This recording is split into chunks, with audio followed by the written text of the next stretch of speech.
Yeah. Yeah, speaking of worst coaches. Welcome to basketbros for tonight. Hopefully we'll have you for Easter. I'm Jacob Christner, Dom DeRubis, Will Vogel, Jay Nelson. How's it going, everybody? Doing Finally good, doing good. Happy Get Sunday. the whole team back at one time. Seems First like time in forever. Right. Feels like forever. Oh, no kidding. So what's your day? So how's everything been going with your day today? Pretty good, really. I mean, I watched a pretty good game, speaking of basketball, between the Nets and the Pacers. The Nets were killing them, and then the Pacers stormed back, but Nets eventually closed them out. Well, either way, we're looking at that. How's yours? How's yours, Will? It's good. It's been a good Sunday. I watched the final round of the Masters with my dad, and that was really cool because we've always done it together. And then tomorrow we are leaving for possibly 7 days. We are going to the RBC Heritage Golf Tournament down in Hilton Head, South Carolina, which is the tournament after the Masters. So we're driving down tomorrow morning. Nice. So I've been packing and watching the Masters. And Dom, how was your latest beer? I haven't had any beer today, sir. Thank you very much. What did you have? Working on a orange Gatorade and vodka. Had some light blue Gatorade and vodka earlier. Figure I tried to be a little easy on my stomach with the sugar. Hey, because electrolytes balances it out, right? Dude, you can drink like 10 of these and wake up the next morning raring to go, ready to drink another 10. Yeah. So one of the questions I had tonight, and we'll go to yours a little bit later, Jay. Okay, no problem. Absolutely. Big question to us. It's like, even though I have the biggest respect for coaches, I want to be a coach. Now, I want to be a coach. I still have to understand that there are some just terrible ideas for coaches in the league now and then. Who would you call the absolute worst coaches in the history of basketball now and then? You know what? I'm probably going to get vilified for saying this, but it's crazy because he falls under one of the best, but also one of the worst of his methods. Bob Knight. Okay. We've seen this dude throw chairs. He's choked players. You name it. You know what I mean? I know. Well, for one thing, he didn't choke anybody. That wasn't a choke. Collar grab or something. Anyway, I'm not going to put nothing past the man.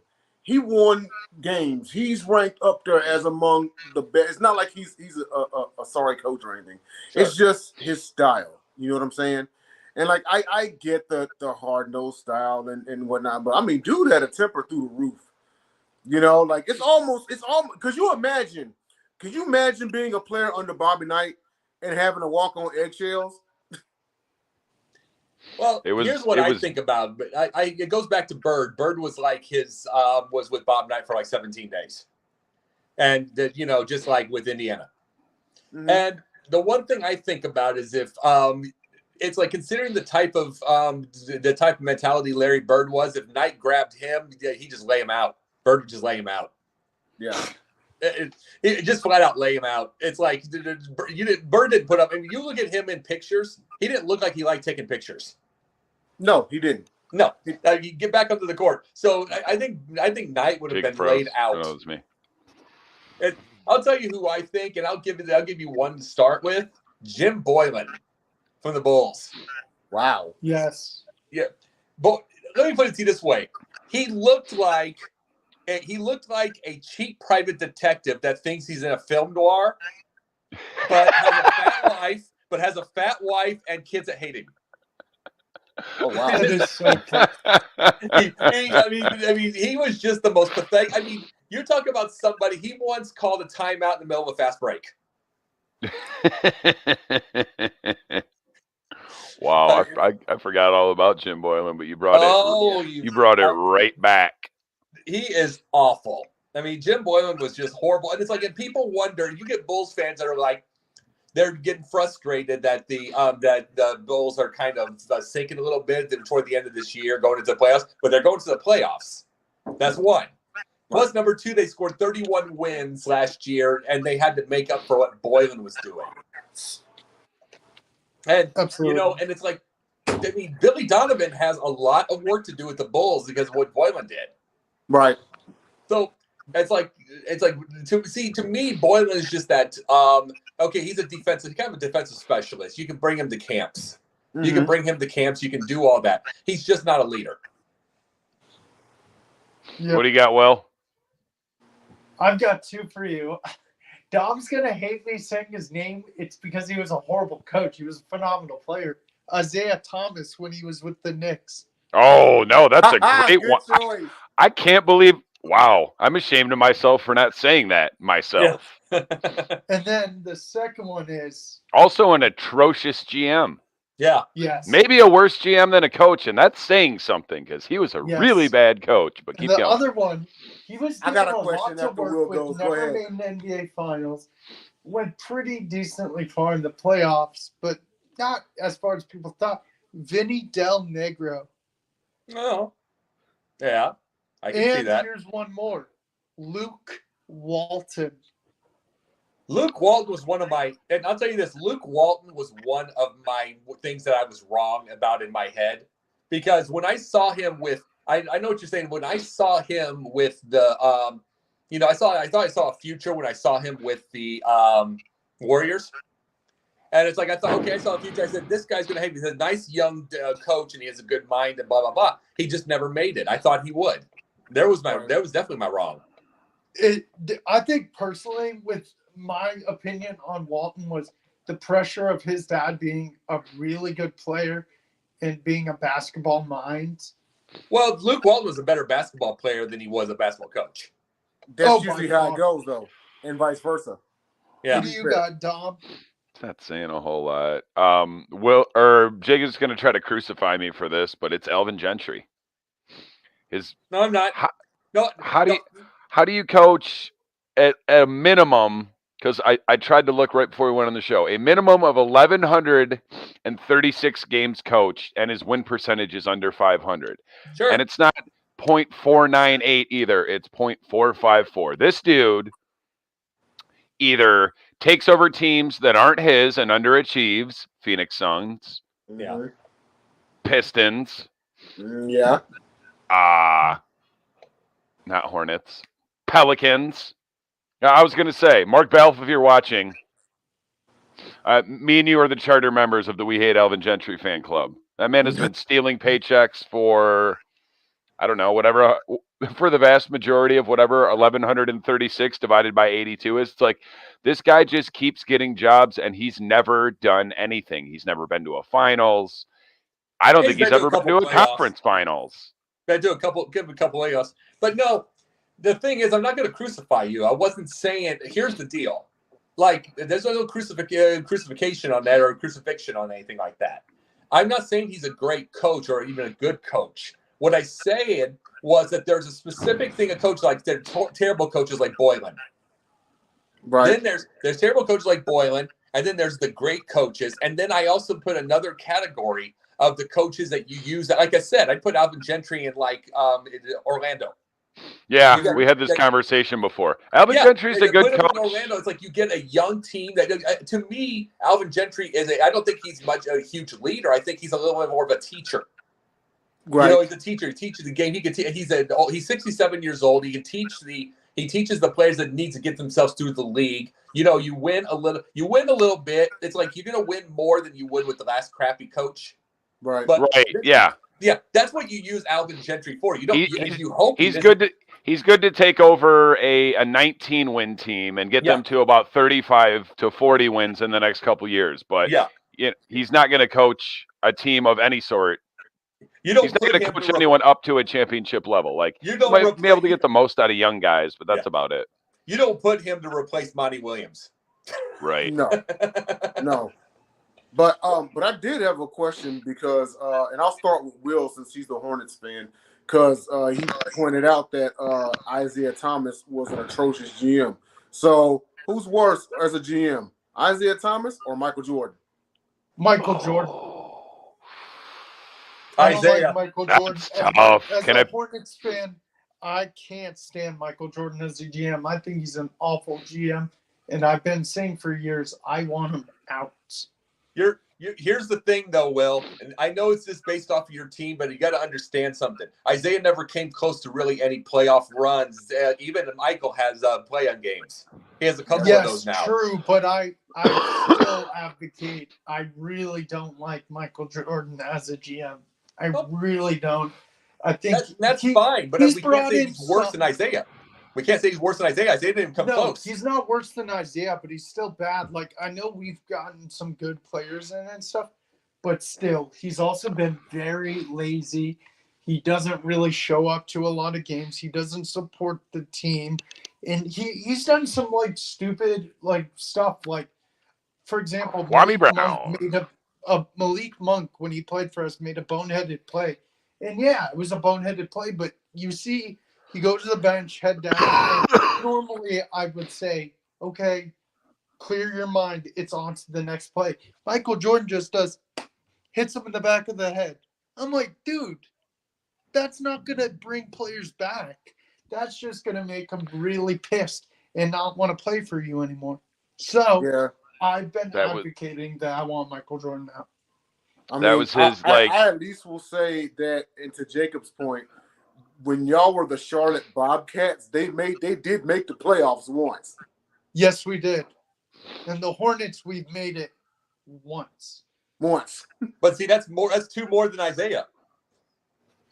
True, but like I said, said about Jordan, I don't like the guy as a GM. That's because Isaiah traded for or signed in free agency every 90s or early 2000s iteration of himself that he could find. Stephon Marbury. Yep. Steve Francis. Like, I'm just going to get every undersized 2 guard that I can find and put them on the floor at the same time. And then find out that they don't have the same heart. Yeah. Yeah. But no, I would say, but the main thing about it, here's the thing that happened with Jordan. This is the truth. He thought he was going to see the one thing. I'll just give it for an instance. I think he's the same as Magic, and Bird did not fall into this. Magic thought he was Magic and could just magically make it. Michael thought he's Michael and just magically make the winner. Larry didn't do that. No, he didn't. Larry worked. Mm-hmm. I mean, they made between his presidency and, and running the thing, and between coach and everything like that and doing his presidency, they made 5 Western Conference Finals. Right. Eastern. They made 5 of those. Maybe he didn't make it through and he got to a 1 final as a coach, but he made 5 Eastern Conference Finals between those times. Mm-hmm. I'm disappointed that he just kind of walked away from it. Like, Larry Bird should still be coaching or general managing or presidenting right now. He's one of the few that actually there's some people in Indiana got mad because they were 7th and 8th seeds and those times stuff. But you got to remember, he doesn't have a lot of budget that he can really go on. He was still getting 7 and 8 seeds, to be able to work with everything. Sometimes you have what you can work with. You're not trying to you're not trying to just say, I'm going to go get LeBron tomorrow. But how many players do we come across in any generation that can play ball, can coach ball, and manage ball? And did it all in one and won a bunch of games. Yes, and was successful at all 3. Yeah. Granted, Bird didn't bring in no titles as a GM or a coach. No. But you said it. He went to some conference finals. And they were always around. They're always around. Yes, they was always hanging around. You got to give it to Bird, man. Yeah. It's hard to see as a star, and that's the thing about him. He was a star that understood the role player. That's why. It's like Michael Jordan's never going to understand the role player. He's never been a role anything. No. It's like it's Magic Johnson's never been a role anything. Bird was not either. But it's like he had an. You got to remember the first day of his thing being in Indiana, of his presser. He said, "I'm going to get Jalen Rose involved." Jalen Rose's career was about over, and he said, "I'm going to get him involved." He had an understanding of the role players, just why he became good at all of those. Which other stars. Ted Williams was a terrible manager. Mm-hmm. Ted Williams was a horrible manager. He was a star hitter, but he wasn't going to understand the utility player. Right. He was a star player. He wasn't going to see to be a great coach as a star. You got to understand the role player. A lot of people can't do that. I think Bird got it from the beginning because, I mean, for the numbers he put up and for as high as he ranks on all-time lists of great players, like he was not. You can't even say he wasn't. He was like average physically gifted. He couldn't run fast. Yeah. He couldn't jump high. Yeah. He got the most out of his body, and a lot of it was, basketball smarts and mental. So it didn't surprise me at all that he ended up being good in the front office and good as a coach because he understands the game and, like you said, role players and how to get the most out of guys. Yes, absolutely. And I know this is another conversation for another time, but understanding the role player is all a part of basketball IQ. This is why folks says LeBron's is better than Jordan's. Well, the thing is, and there's a part of that part of the thing. But I'll tell you this, Dom. I would actually probably agree with that. I'll tell you this, Dom. I'll tell you this. No question. Indiana, there were some Indiana fans, goofballs as they are. I got mad at Larry, even though they get to 7 and 8 seeds and blah, blah, blah. I can tell you this. Detroit would take Bird as a president right now. Houston would. Yeah, probably tell you this. Charlotte would. Yeah, I thought we were going to hire Chauncey a few years ago as our GM or like team president, but now he's coaching. Yeah, and doing well. No, but wait, I say who's this. Coaching now? When fans get mad at somebody, they forget that there's other 31 teams that would. There are about 16 teams that would just kill to have an 8 seed. Right. I say, or even a play-in game. That's from there. Yeah, That's no okay. Get your question in, Jay. I was doing my jersey because, I'm wishing. No, I knew what you meant, but you had a great question. Okay, so, and this question I've been waiting patiently for 2 weeks to bring this to the people, and I wanted to go around the horn to get everyone's thoughts. So, we all seen The Last Dance. All right, and we all have our, memories and history from, actually watching this in action live. You know? So my question, and we can start with Will and go around the horn, is who do you believe is ultimately responsible for the Bulls dynasty, Jerry Crowles or Michael Jordan? Go ahead, Will. For it blowing up? No, responsible for the dynasty, for the 6 rings.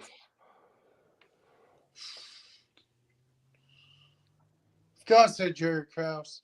He put the team together. He brought in Jordan. He drafted Jordan, traded for Rodman, traded on draft night to get Pippen, got Steve Kerr, got these players around. So, yeah, he brought in all these players. So I would have to say Krause for sure. All right. Dom, who you got? I'm gonna be a fence rider and say it's not neither, it's both. Jerry Krause brought all those players in, but Michael Jordan got the best out of each and every one of them once they got to the team. I can't, and they hated each other, for fair reasons, but I can't. I don't know. I mean, if I had to go one side or the other, I would probably say Krause. Because back then, even Michael Jordan didn't have that sort of influence on a GM no, he didn't. LeBron James. Right. No, you're right, Dom. Go ahead. Which, it's funny. Lakers, it's an interesting situation with Lakers fans because most Lakers fans are just Lakers fans. They're not necessarily LeBron stans. So they want to, I don't know, they're quicker to blame the GM and the owner rather than LeBron. I mean, obviously the stands aren't going to blame LeBron because in their eyes, he can do no wrong. Right. But in a situation like this, you can't even say LeBron. COVID and the bubble brought them one title. Yeah.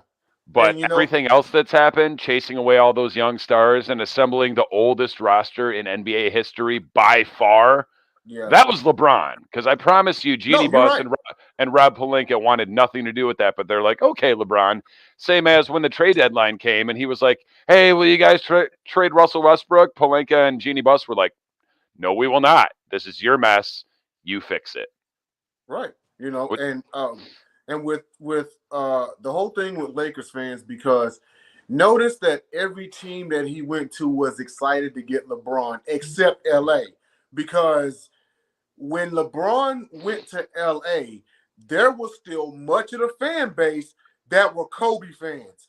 We don't want him. He will never be Kobe. You know what I mean? Facts. They kind of had to have to warm up to him, but also LeBron kind of had to earn his way into Laker Nation, because it was said by Stephon Marbury, you can play for the Lakers, but you're not a made man until you win them a championship. Right. Yeah, He fell into a title with them, but like, I don't know. Different story for a different day. I don't think there's too many Lakers fans, like real Lakers fans, that were never LeBron fans or maybe warmed up to him. Like, the smart ones, they should be ready to move on. Just blow up that whole team. Get rid of LeBron. Right. Get rid of AD. You have no young players left. Malik Monk, that's about it. Yeah, I don't know. Jake, let me say this. Michael, I'll put Crowles to this, and I'll say why. Michael was they had a dynasty, and Crowles had to build, but Michael was kind of the fault of one of those years that it wasn't, because they had such a when he came into the league, he had such a horrible, horrendous, outside of Oakley, a horrendous roster around him, outside of like Charles Oakley. I mean, Kyle Macy, give me a break. You know, it's Granville Waiters. So just take a look at that dude. And to be fair, Doug Collins was a more than decent coach. You literally took the words and entire thought process out of my mouth. He got Doug Collins fired. Doug Collins was a good coach, a hell of a lot better than Alvin Gentry. Well, but I digress. But here's the thing. But this is the thing, though. He also had George Gervin. He had George Gervin for 1 year when he was broken foot, when there was a broken foot, and he got pissed off at the – see, and the thing is, Gervin had 16 points a game, 25 minutes with his knees trashed. And it's like Michael with his – if he would have kept his ego in check and allowed it a little bit and stuff like that, that's a hell of a 1-2 that could have gotten like a 5 or 6 seed. Right. 1-2 scoring punch. He absolutely could not let Gervin get in his way to be able to do everything. So he wanted to be able to do everything. And here's the deal. Kevin Lockery didn't want Michael to score. Kevin Lockery had him 1 year, rookie year. Kept the ball away from Michael for 15 minutes at a time. Michael still scored 28 points a game. Then he had Stan Albeck, another winner. And but Michael had a broken foot during that time. But it's like either way, Michael has to do it all, but he wanted to do it all. Yeah, this is the point. Krause literally had to force a roster on him. I was gonna say, and that's Krause why had to force a roster on him. And I'm like, I'm putting blame on Michael for not having a dry, not having something ready to go early. I mean, they got it after Scotty came in, and he started to build. And Scotty struggled early. He struggled with his jump shot early. But I'm like, before Scotty, they literally you could have a 5-6 seed with George Gervin going 25 minutes, 16 points off the ball thing. You could have had a good 1-2 punch with an extra year, and you had a bridge year with Scotty. Could have done the same thing instead of the usual Michael score everything, Oakley rebound everything, and fight you. Yeah, the young Jordan Bulls remind me a lot of the before LeBron came back to Cleveland Cavaliers with Kyrie Irving. Out there balling, putting up numbers, but they're winning 25 games a year. And I don't blame that on Kyrie, because that roster was pretty bereft of talent, but that's mostly LeBron's fault. Oh, yeah. And that's understood there. And it's like, and you want to know something, but think about this is like, do you blame, let's add another thing before we go on.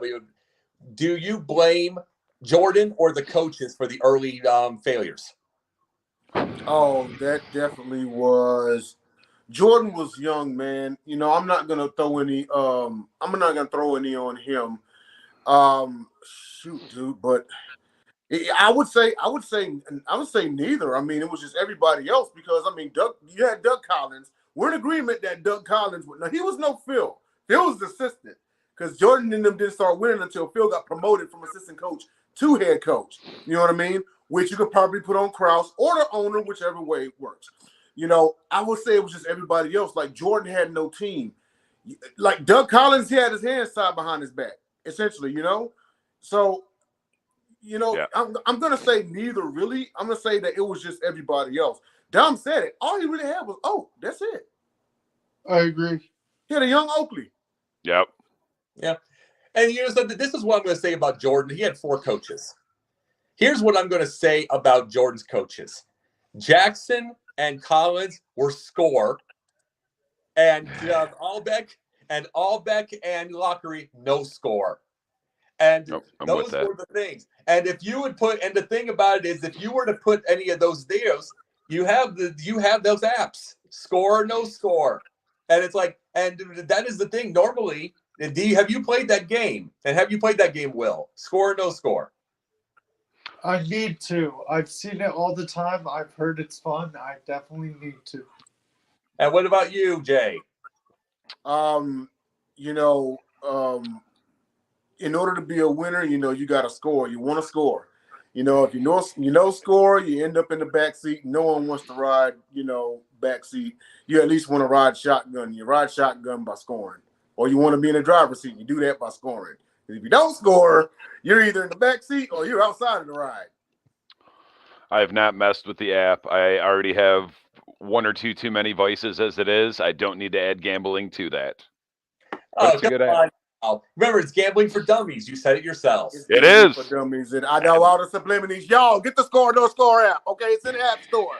It's baseball and football for the time being, and you can bet on every single play. Score No Score, y'all. Go get it. App Store and Google, don't forget.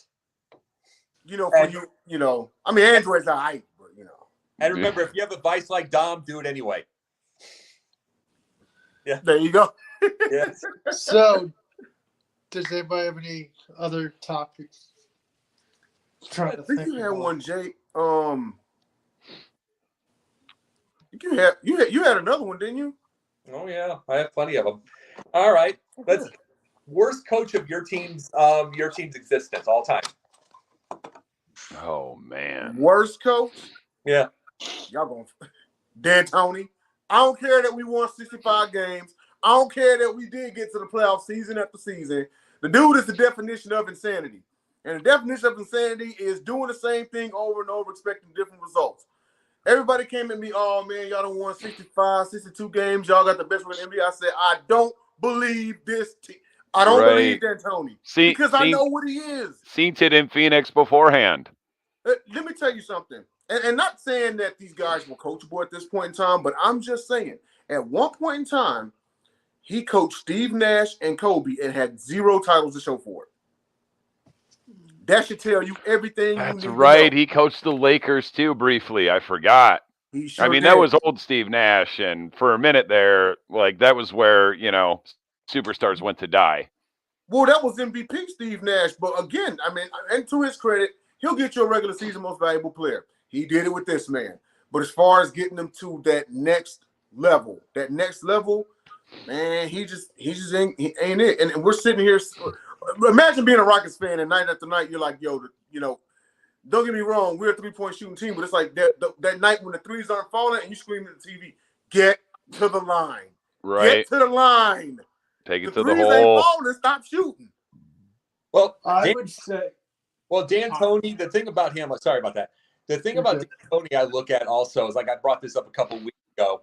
The dude, he was one of those Italian players. He played in Italy, played in Europe. During those times, that was most of his career. And to me, that completely influenced all his coaching. Every bit of that speedy spread, completely spread out game. It was a little more everything like that. All day, there's no defense, no any of that. That's influenced him. Yeah, because overseas ball is everyone says it's a position in this league. It started overseas. That's an overseas style of play. Yeah, that's the reason why. We had Yao Ming. A lot of people don't know this, but Yao Ming had a cold, deadly 3-point shot. But when he got to the NBA, what did they do? They put him down low. Yep.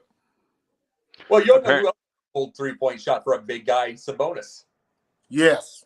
Yeah. Dude, I was a low-key Sabonis fan when he was playing ball, and In fact, and I can't remember, I think this was the matter of fact, 1999. I think it was the Western Conference Finals or Semifinals, Game 7. I've gone on record as saying if Sabonis doesn't foul out, the Blazers win that series. Yeah. They win that game. Dude, he was giving it to him. He was giving it to him all game. We can go back and look. He was giving it to him all game long. He fouls out, and then the Lakers go on a run. Sabonis is the best big man passer I've ever seen. Oh, yeah. No question. Jokic reminds me of that. He's just more... Problem with Sabonis is, I mean, you can't even say a problem. The unfortunate thing with Arvydas Sabonis is, by the time he came into the league, he was already, what, like 29, 30? These are trashed. And he gave a pop. So I would say our worst coach is one of the early Bobcats coaches. I don't remember who it was. We just weren't successful at all. We were just a dumpster fire. Can't necessarily blame the coach for that. But what do you mean? I see your point. I don't really have a coach in mind. I can't think of one. I'm gonna go to Boston. I'm gonna do this. I wasn't from Boston at that time, but I've got to go to Boston since I'm the thing. Rick Pitino. Oh, I forgot Pitino was a Celtic. That's probably how bad he was. Rick Pitino. One of the biggest things was he held that franchise at gunpoint. Then he was saying, "I'm going to make it in Miami, not yours." And see, the thing about Pitino, he was really in New York early, like Nick. He was a young, flashy, exciting coach. Then he went to college, which in truth, he probably could have had a better time with the Knicks than if he left. Yeah. Instead, he went to Kentucky, and he decided to go do that. He followed the money, and I don't blame him. But he probably would have had a successful career in New York for what he was doing. But he left, and the NBA changed, and he didn't. Right, you got to evolve with the times. Yeah, and he did not change. It's like this is what happens to a lot of coaches when they come back. They will come back. It's like, remember Art Shell with the Raiders for that 1 year? Right. 2-14. I got another one for you. Joe Gibbs' second run with the Redskins. At least he made the playoffs. He did make the playoffs, but was it him or was it Jason Campbell? Doesn't matter on that part because what I'm saying is at least he left right. When I call it properly, he left properly. He didn't leave he didn't leave the next year at 3-13. Yeah, true. He went properly. It's like he knew that it was probably Jason Campbell. He knew that was and he got to go take care of his race cars. And watch his grandson get his ass kicked in the middle of the Dom, who do you have? I'm probably going Lawrence Frank. Oh. Wow. He coached the Nets for more years than I remember, but I see he actually had a winning record with them. Then he got 16 games into the 2009-2010 season, after going winless, he was fired. Then we hired him the next year, and he promptly went 25-41, 29-53, and then he was fired. There's a bunch. I mean, up until the last 10 years or so, we were a pretty proud franchise with a lot of good teams and a handful of good coaches, and pretty much ever since, I can't remember if Rick Carlisle got fired or quit, but the team has gone downhill tremendously since then. And it's like we shuffle in coaches every couple of years. And now, people have been calling for Dwayne Casey's head since, 10 games into that first season. I don't know if he's the answer, but I think he'll be around next year. I mean, it's hurtful. And I think a lot of people look at, a coach's success prior to coming to your team.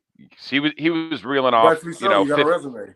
Right. Reeling off 50-win seasons, winning coach of the year with Toronto like nobody's business. Then he comes here and it's like I said, bereft of talent, and it's just a young team.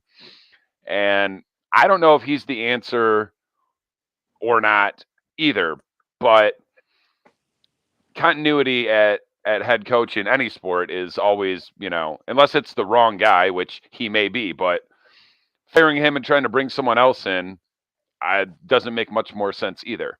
Like, should we have won more than, 20-some games last year and 25 this year? Probably, but I don't necessarily put that on Dwayne Casey. It's a lack of talent. Yeah, Well, I mean, with the Pistons, pretty much outside of 04, 05, when y'all probably should have went back-to-back, it hasn't been the same since Chuck Daly. Right. Well, here's the thing, though. You said 19-20 wins the first year, 25 the second. This is my thing as a GM or a president of a franchise. This is my thought process. You win one more than last year, I want you. Prove that you prove. Probably. This is to me. And I'm not saying that makes them great, but this is to me. This way, if you lose the next, I'm getting rid of you. I want you climbing that ladder every single year. It's like I want to see what your next step is. Then I can let you go if the thing is. But that's just me, Right. And I don't know if they do WAR wins above replacement in basketball, and I believe they do. I just feel like Cade Cunningham's WAR should be it's probably more than 5 in a typical year. And the thing is, we weren't, they reeled off a 3-game win streak a week or so ago. We were barely even at those same 20 wins. Now we're at like 25 or 26. We're going to lose tonight to an Embiid-less Sixers team. But and I mean, Dom and Jacob, y'all got great points. The only thing that I had to say, and not against anything, but at some point, when do you put like guidelines? Because you may overachieve one year and win like 47 games, 48 games, and end up just outside of the play-in. And it's like, okay, but GM see that and they see that overachievement, and they're like, oh no, this boy got some potential. Never mind the fact that they might have got lucky. Right. Now he got some potential. Next year, I expect to be in the playoffs. Yep. What, by the way, Will, biggest what if for your team in Charlotte? Like history. Biggest what if? Oh man. So we're doing what ifs. Okay. What if that in 2012 or 13, I think it's 2012 and 13, too recent. We do actually get the first pick by having the worst record, not having the second pick, and pick Anthony Davis, not Michael Kidd-Gilchrist, or this is the main one. What if the Hornets kept Kobe? Oh, that would have been mine. Choice. That's nice. That would have been mine. Nice. That's my main one. What if the Hornets kept Kobe? Because you could have Baron Davis, Kobe, Alonzo Mourning, Larry Johnson, Glenn Rice. Dude, that's a scary team. I'm not gonna lie, that those 5 guys have me roster baiting. I can imagine. That's my big what if. What about you, Jay, or Dom, or Jacob? Man, I was trying to think of a what if for my team, but I ended up thinking of a what if for another team. That in a second. I got the most perfect one. Which John Havlicek retiring in 79 instead of 78. Because Bird came in 79. Right. You know what I thought you were going to say? I thought you were going to say, what if Len Bias didn't pass away? Yeah. There's plenty of those, but I like to come up with something, a little thought. You know what I mean? It's True. like, but think about this. Think about this starting lineup for a second. Bird, Havlicek, Cowens, let's see, Maravich. Yeah, let's see, Maravich and Maxwell. Oof, that's scary. That's starting lineup. Mm-hmm. Yeah. And I'm just saying, Havlicek and Bird 1 year. For just 1 year, yeah. It'd be because he was that'd been his 17th year. But I'm saying, just imagine that thought process for a second.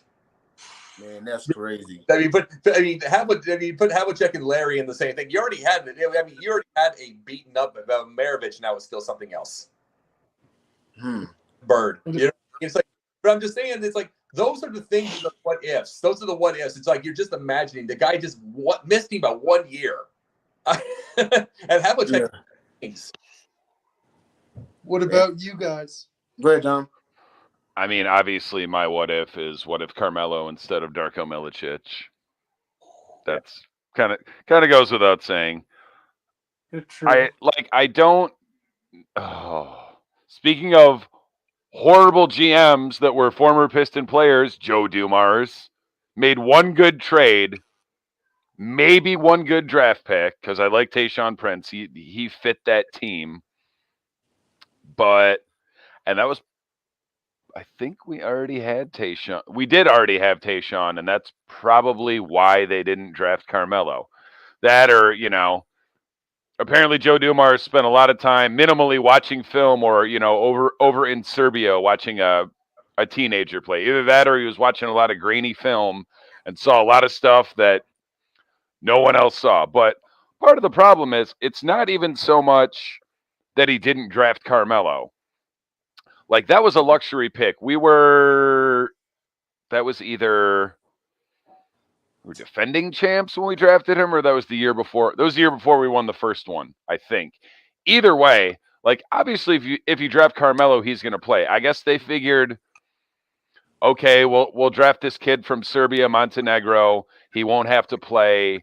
No pressure. Like, there wasn't necessarily a spot in the lineup for, I mean, obviously there should be when you talk about a talent that's that immense. And I really think that it could have completely changed the course of Carmelo's career. Like, for sure, we still win that one title, probably 2, maybe 3. But I don't think Carmelo, as a volume scorer and a player that's, for the most part, at least early in his career, pretty unwilling to play defense, he doesn't fit that team. What they probably could have or should have done, although it doesn't happen much in the NBA, like if you're sitting at 2, rather than taking Darko Milicic, you trade down because somebody wants Carmelo.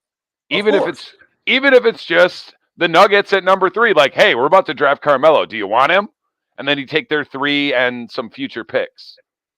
But I don't know. Hard to say. Like, we still won a title, so it's fine. And you can't say for sure that Carmelo, like I said, I don't know that he fits into what that team was. I look at. What did Darko play, like 4 minutes? Like 11 or 12. Yeah. You got a cup of coffee. But I look at not drafting Carmelo as a similar situation as to when the Pistons brought in Mark Aguirre. Because Mark Aguirre was a scorer. Yep. He was a first option, and he didn't have the greatest team first attitude or locker room personality. As soon as they made that trade, Bill Laimbeer pulled him aside and was like, look, we have a way of doing things here, and either, fit in or get the hell on. Don't get out, yep. And he bought into it pretty quickly. He gave up his a year or a year and a half into his tenure in Detroit, and him and Isaiah were friends. Yeah. He gave up his starting spot for Rodman because he was like, they're better with Rodman on the floor getting those minutes. I'll do it. And bite the bullet, yep. Yeah. He wasn't even taking anything away from himself, but he's like, this team is better with Dennis Rodman in the starting lineup. And that is a huge thing coming from Mark Aguirre. Right. And so. No, that's absolutely true. But it's like the one thing I think, I'll tell you this with Houston, I'm going to say this with Houston, the complete what if, pick a coach. I'm saying this today. Pick a coach that can control. This is the hardest thing in the world. Can control Harden. Control him. And it's like, pick a coach. There isn't one. Yeah. It's like I said, that really, it's true. That's why I say things about Harden that I say. It's like, really, it's a hard what if when you had that around your squad. Yeah, sometimes there's anchors around the squad that you have to get rid of. Yeah. Yeah, it's just true. I would say a what if, and it kind of mirrors Dom. But I would say the biggest what if would be 1994. What if the trade went through and Ori goes to the Spurs and we get Sean Elliott? Yeah. I think we still win the title. We just win 10 more games in the regular season because you got to look at it like this. At the time period, he wasn't Robert Horry was more of a role player. He hadn't become Big Shot Bob yet. Yeah. That was still years away. Sean Elliott was the number 2 to David Robinson. Yeah. He was the second scoring option. So I thought we would have been getting the better player. Don't get me wrong. I'm glad we won with Horry and everything. You know, he ended up doing wonders for us. You know, in conclusion, I would just say I think we still win the title because 1994 was just the year of Elijah Warren. Only man in history to win Defensive Player of the Year, NBA championship, NBA Finals MVP, and regular season most valuable player. That was the year of Elijah Warren. He couldn't be stopped. He was going to win. Period. Even though it took 7, huh? Go ahead. I'm sorry. Oh yeah, even though it took 7 games against the Knicks, but to credit the Knicks, they were a damn good team in the 90s. You know, the early Knicks squad. But I just think in the regular season we win about 10 or 11 more games. All right, now I've got another. Okay, everybody, I've got ourselves a good topic here. Don't do it. The Ruben Amaro of the NBA. Now, I actually don't know who that is. Okay, I'm going to explain because some won't quite get it. You might get it, Dom. You might get it, Jay. It's right when he said his name, I got it. The Ruben Amaro of the NBA. I'm going to say this. Well, the way it is he was the GM of the Philadelphia Phillies, who basically was around for. I mean, they had that whole big time with the World Series, with playoffs, with everything. And then they basically traded all their picks for a big name, big money deal that got nowhere for a whole decade. Oh. So that is what a Ruben Amaro, that is a GM of the Phillies who did all that. We need a Ruben Amaro of the NBA. I'll go last because I want to hear your guys' takes first. That traded the farm for veteran players. Yeah. Man, too easy. What's that? Go ahead, Dom. It's LeBron. Yeah. It is LeBron. The shitty GM found a way to trade away Lonzo Ball, who's now an all-star, Brandon Ingram, an all-star, Kyle Kuzma, borderline all-star, will be in the future for old players. And it's not even just it's crazy to me. Like, he had to know, like, the Westbrook trade aside, like, if he didn't know, like, the book has been written, the ink is dried on Russell Westbrook. Maybe he thought he saw something that no one else saw in Anthony Davis, but I knew the deal about Anthony Davis. Tremendously talented, can't stay healthy, not an alpha, not going to ever be the cornerstone to your franchise or a leader. And now LeBron's out here complaining about having to play so many minutes. And he's putting up all these points. They're like, look at LeBron, season 17, scoring 30 points. Because AD's on the bench with a hangnail. You know, I agree 100% with Dom. LeBron has traded away so many great young players. Didn't even give them a chance. Didn't even give them a voice to state their reason. And just ships them away for aging talent. You know, Dwight Howard, Anthony Davis, Russell Carmelo. Westbrook. I was glad Howard won a ring, though, for the record. Like Stanley Johnson. Why? Like yeah, see Stanley the other night with no LeBron? Thanks, Stan Van Gundy, for ruining Stanley Johnson. I know. I agree 100% with Dom.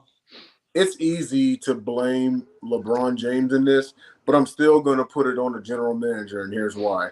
One, that's your literal job description, is to manage the team. Jerry Crowles had to tell Jordan to stand down. How come you couldn't do it to LeBron? You know, I blame China. And I say this as a LeBron fan, okay? Listen, I get it. You're the team captain. You're the number one. You're the star player, okay? But I got a job to do. I will hear you out with suggestions, but if I feel Westbrook ain't going to be a big fit here, which we all agree that Westbrook is not a good fit, I'm not going to get him. I'm going to go get a youngster who, you know what I mean? Westbrook's not a good fit anywhere, hence why a former MVP getting passed around like a doobie. What's he on, his, 5th team in 4 years? Yeah. And now literally the only person they can trade him for is John Wall, who hasn't played all year, because that's the only way to make the salaries match up. He $170 million contract, hasn't played in 2 to 3 years. Yeah. And no, I'll tell you this: the Knicks. Remember with 99? Remember in 99 when they made the finals? And yes. Just at an 8th seed. And then they just kept trying. And then it's just like, no, they're the ultimate Ruben Romero. Ultimate. They always went. They always go way over their head. Yeah. Remember when the Knicks wanted? They said, "We want the Nets. We want the Nets." They won one game. We want the Nets, and they won one game in the playoffs to the Hawks. Which, I mean, and then the next year, and see, the thing is, they're probably going to blame Thibodeau, and Thibodeau's a great coach. They just have a terrible organization. They were no match for the Nets. They had Kidd, they had Kenyon Martin, a young, I think Richard Jefferson was a Net.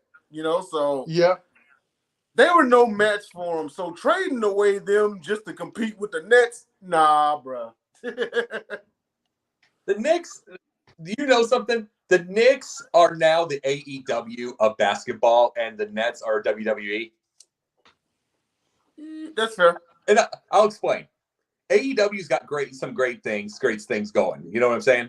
They got some great stuff. But this is the deal. In the end, WWE still has the production values, the name, the Hollywood cred, the everything. They can go get Rock, the biggest movie star in the world right now, anytime they ever want, as long as The Rock is free. They got all this in the world. They've got the cred. They got all this stuff. AEW is new. It's kind of flashy. It's kind of nice, but they don't have the same production. Don't have the same anything. They don't have 8K cameras. They don't have all that stuff. They're for that thing. That the Nets are WWE. The Knicks are AEW. I blame Kevin Durant for that, though. You mean going to the Nets? Mm-hmm. Should have went to the Knicks. He could have resurrected his legacy. And I said this when he went to the Knicks. I'm like, because the Knicks traded away everything they had, let all their good free agents go, didn't re-sign anyone because they thought they were going to get Zion in the draft, and they also thought they were going to attract Kevin Durant or anybody, Jimmy Butler, in free agency. And it would have been a great PR move, and like I said, rewriting his legacy if Kevin Durant would have said, I'm signing with the Knicks because I want to make them great again. Because the NBA is better when the Knicks are good. That's another pretty big what if Zion did go to the Knicks and then they got Kevin Durant. I know he's battling his injuries right now, but also I really don't think Zion wants to be in New Orleans. Yeah, I don't think because he had his heart set on New York City. He got told this whole time at Duke, the Knicks looking at you, you finna go be living in New York, you're gonna be doing it up, dude. And then that bombshell happened and he fell to New Orleans. I'm shocked that they didn't pull out the frozen envelope trick for the Knicks, a la Patrick Ewing. To this day, still shocked. I also think, like you said, doesn't want to be in New Orleans and in no hurry to get back. I fully believe if he wanted to, Zion could be playing this week, the last 4 or 5 games of the year. Zion's doing the James Harden the fat suit trick right now. He just is. But you gotta realize, one of the things to realize also is the fact it's one thing if he stays completely healthy at Duke, but he blew his shoe and his ankle out there. And if he goes to New York, that ain't going to change anything different. True. He's still going to get hurt. He's still fat, and he doesn't need the fat suit, but he can still pull off the fat suit anyway. Well, True. But also here's the thing, because and you touched on it also is he got kind of lazy, and he's injured. But to what extent is he injured? Is he just kind of babying it? Dom said he's in no hurry to really get back. I don't think the man wants to be in New Orleans. I don't think he ever wanted to be in New Orleans. He had his heart set on the Big Apple. That's a huge letdown. If I told Dom, dude, you're getting drafted by the Rams. You're gonna go out there. It's box office. You got Matt Stafford. You got Aaron Donald. You got Sean McVay. You got the lights and glam of Hollywood. You know, you're gonna be good. You're gonna be set. And then the draft happens, and you end up going to the Jags. I was going to say, it's all right. You wanted to say something like Cincinnati or Cleveland, but yeah, Jags. Okay, there, Will. I'd be like, sweet, are they moving to London this year? Because I'm in. Otherwise, I'm sitting out. I'm pulling a John Elway like I'm not playing for you. Okay, I'm going to ask this. Will, and I'll start with everybody. I'll just kind of not moderate this part. Will, yes, score or no score. Zion helps the Charlotte Hornets. Score or no score, and why? No score, because I think we have enough. I just don't see him fitting in Charlotte. We got Ball, we got Rozier, we got Bridges, we got PJ Washington, Kelly Oubre Jr. I just don't think he fits. Score or no score? He helps Houston Rockets. Zion. Oh man. I'm gonna say no score. He isn't a fit. I mean, we got Wood crashing the boards. We've got Sengun. I mean, I think we're good.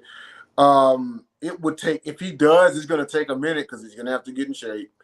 You know, he's gonna have to get in shape. We got to find out just to what extent in which he could be underselling it, he could be overselling it. I'm not sure. There's just a lot of questions, you know. But the biggest question is to me would be, does he want to be in Houston? Score or no score, Dom? He helps Detroit. I say score. We have no post presence. There's rumors out there circulating. I don't like what said rumors would have us giving up to get him because he's such an injury concern. But a healthy Zion definitely helps the Pistons. I'll give you the biggest score of them all for Zion. Now, mind you, I can't stand that he's overweight and I can't stand he gets hurt all the time. But I'll say this, since I'm going to say regular things. He's a big score for the Las Vegas Kings. I'm not going to say Sacramento. They're the ones that I guarantee are going to Las Vegas. And he's the score because he's a star. He's the star. And it's he'd be great in Vegas. What? He'd be great in Vegas. Oh, yeah. He's a star. He would love it. League would love it. And keep in mind, okay, I didn't get New York, but Vegas is not a bad compensation package. Right. Here's the thing you got to realize. We're going to bring this up. WCW, when they thought Eric Bischoff was going to buy it, when they were the thought process going to buy it, like that, you know where they're going to go? Las Vegas. They're gonna have a WCW thing on that pyramid over there. They have that big sign on that pyramid. It's gonna be all over the thing in Vegas. You're gonna see that big sign. It's gonna be like WWE's the WWE area. You know what I mean? Their big thing in Stanford. There's gonna be right on that pyramid. There's gonna be their offices. Like Las Vegas, that would have been a monster. That would have been a real battle because Vegas is huge. Vegas is one of those that goes broke when you have like a COVID. They're the ones that go broke. They're the ones that get all that, and then they keep coming back. You do something else. Now it's sports. Before it was remember in the '60s, it was Frank Sinatra and the Rat Pack. Right. Yeah. Then it was just all the tourists with Trump and all them. You know, it's like years later now when you all decide this, when you have the economic collapse and then COVID, it's sports. Always finds a way to come back. And guess what? You put up the guy, it ain't going to be LeBron. No way. It would be a guy like Zion who's still young. And if he would stay healthy, that's a star name. We're up against it, boys. Want to do some shout outs and wrap up? Absolutely. Where do you go? Where we see every day, Will? You guys can find me. I just linked my Instagram. It is WVOGS. You can message me about sports or anything. Mainly, I would like to talk about sports. You guys can find me Monday nights on the NBA Carousel covering the Charlotte Hornets and the Utah Jazz. Thursday nights. Oh, by the way, that show is hosted by Megan Price. Thursday nights, you can find me on the Sip Off hosted by Megan Price, Jahan Phillips, Anthony Brown. And then Sunday nights, you can find me here on Basketbros with Jacob Christner, Dom DeRubis, and Jay Nelson. All right. You will find me Sunday nights here, Basketbros. You already know the names. Thank you very much, Will. You'll find me Monday nights on with Megan Price, the NBA Carousel. I rep, at least right now, the Sacramento Kings. I'm going to find a new team. I got to find, but I will do that. I am every once in a while when we get a big news cycle. I am on. I will be a special guest on the. I'll be a special guest on the Sports Arena. I am also, let's see, one of the biggest things also, we have this, and I also am going to be, we have a new show with Jamie. Tell him. we have a new show, JB. We're calling it Confidential, about the Chicago Cubs. I like that. I am going to be on that also, and I've got a gambling show that I have an idea with that I'm going to be working on really soon. So I got a bunch of things going on. Go ahead, Jay. You got the so the pundit with the. Oh yeah! Oh, thank you. You forgot your own show. So sorry because I just got. Jim is gonna choke you. Sorry, my phone show. I just got a lot going on. I'm sorry. And on Thursday nights at 9:15, I've got the Pundit's Pundit now. Not just my shorts anymore. I am with Jen Matthews. I am with Jennifer Matthews Lewis, and she is my co-host, and she made it look awesome. Sorry, Jen. I appreciate the reminder. Monday nights NBA Carousel hosted by Megan Price. I'm the Houston Rockets rep, but we just played our last game today.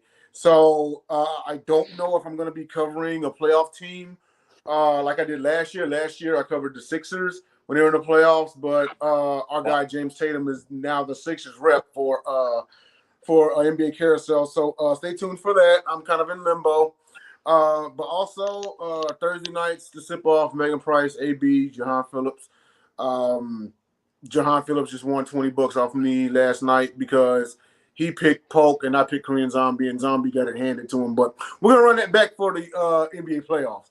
So shout out to my man Jahan. And then also, of course, the Gauntlet that's on Saturday nights. That is myself, Dom, James, and Tyler. We talk about all football or mostly football.